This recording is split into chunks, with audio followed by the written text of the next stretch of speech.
Hey there, Grumpy Old Fart here. Be sure to check me out over on Rumble. There you'll find all of my stuff from YouTube, plus my political and social commentary and weekly current events, which YouTube frowns on. Links to my Rumble channel as well as my other YouTube channels and links to let you order my books are in the description of this video.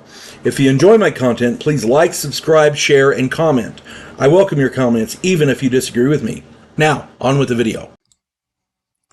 Hey there, Grumpy Old Fart here. I'm doing an advanced Dungeons and Dragons advice story, a video on story versus rules.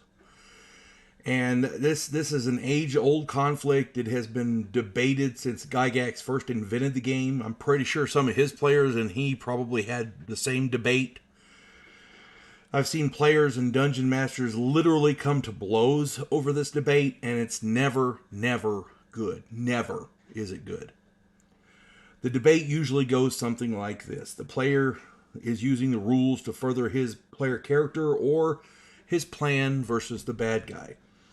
The dungeon master suddenly explains that because of the story he wants to further, his bad guy or some other NPC can suddenly ignore rules X, Y, and Z, which of course derails the player character's plan.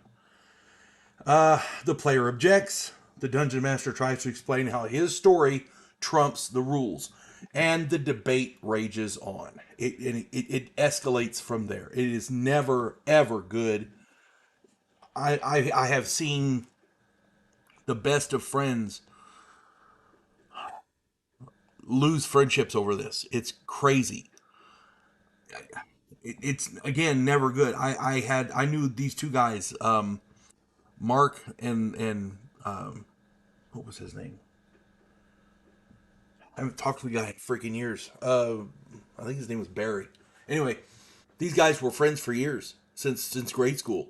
And right out of high school, Mark was running a game, and Barry was using the rules, and Mark said, no, because blah, blah, blah. The debate raged on, and they didn't speak, if I'm not mistaken, for something like 8 years. I mean, you can damage friendships with this. It's crazy.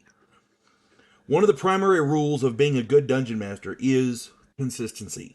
Consistency is the key, in my opinion, to making a game good because it brings stability.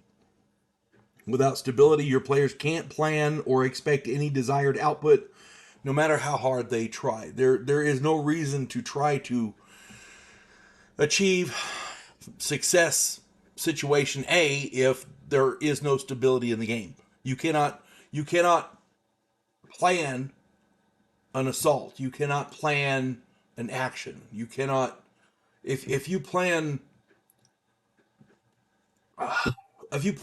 the middle of combat and you plan something and it doesn't work because of a story trope or a story idea that the game master has, and this is in any game, it's not just Dungeons and Dragons, it's any game.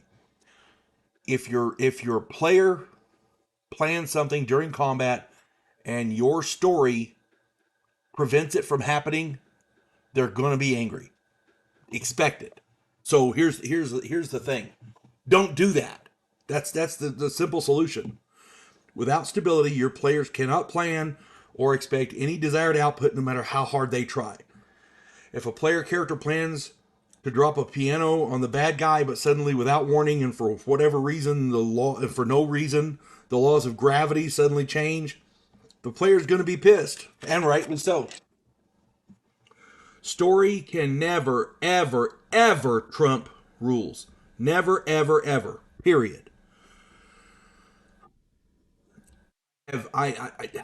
You're going to have people argue this, and people listening to this video will put comments about, oh no, the story has to further. Yes, but it cannot trump the rules.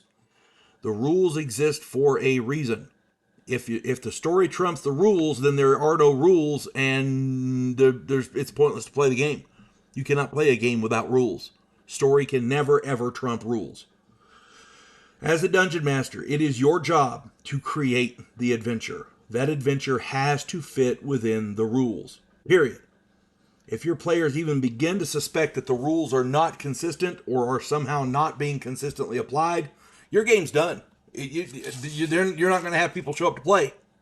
Your game literally will be done. Your bad guys, your NPCs, your story, your world, your game, your players all depend on those rules. Now, I'm not talking about the rules in the book.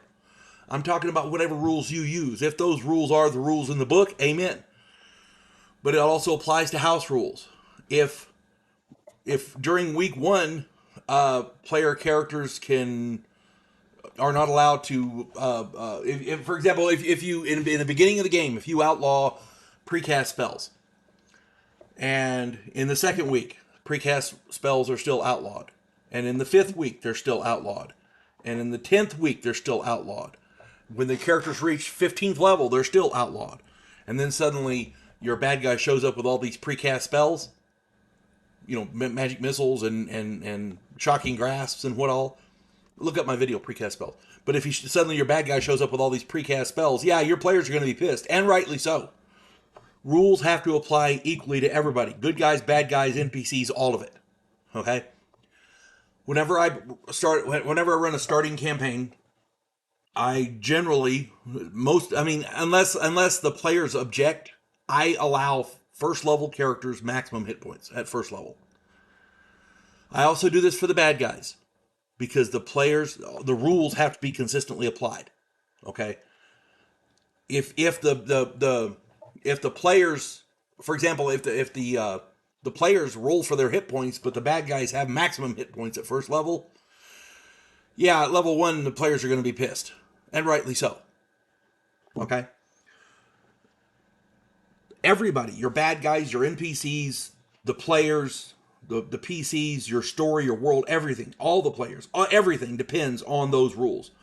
They have to. Your entire world and your entire game has to fit within those rules. And that includes your story. Anytime there's a question or a deviation, there has to be an explanation within the rules. If not, then you're breaking the rules. Okay? There's a movie out there called The Gamers, Darkness Rising. If you have not seen it, you can watch it for free on YouTube. It is an absolutely hilarious movie. It is absolutely wonderful. Go ahead and go check that out. There's this part in there where the guy says, "Oh, story trumps rules." No, it doesn't. It can't. It cannot. It cannot ever trump the rules. The rules have to be consistent. Whatever the plan, the plot, your NPC abilities, the master villain's abilities, etc., they all have to fit within those rules. They all have to. If they do not, you have failed in your designing of the adventure or the campaign. This is the sacred cow of being a dungeon master. When I talk about consistency in the rules and the application of those rules, this is what I'm talking about. You have players who for whatever reason, want to weasel every iota of every ounce of extra whatever out of every single rule. That's fine, as long as the rules apply to everybody. I had a guy years ago,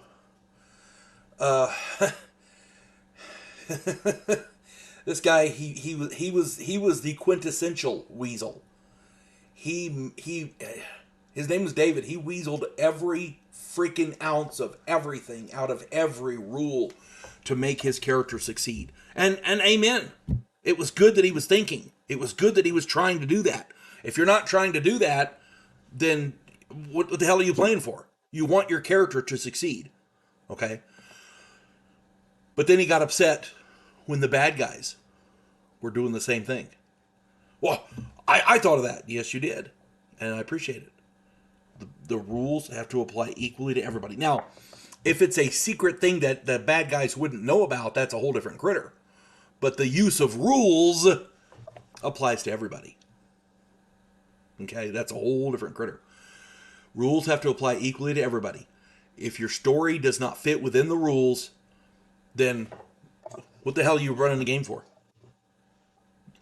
It's all, I mean, the story is make-believe, but if the rules don't matter, then how are you running a game? It's that simple. So that's my 2 cents. If anybody has any arguments or discussion, please put it in the comments. I'd love to read them.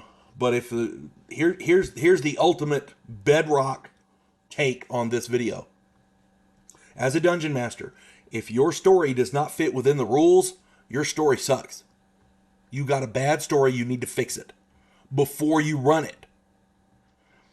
If you make, everybody makes mistakes. If you make the mistake of doing that and your players bring it up, they're right, you have to fix it. Okay? It's that simple. So just go with that. Makes everything easier. I hope this finds everybody well. You folks have a good one. God bless one and all. Clarissa Lowe, a historian from the future. Delmore Kane, a Civil War veteran turned outlaw. This oddball pairing faces a conspiracy of epic proportions spanning the centuries. If you like action and adventure westerns with a splash of science fiction and fantasy, check out my book series Drifters and their ongoing adventures.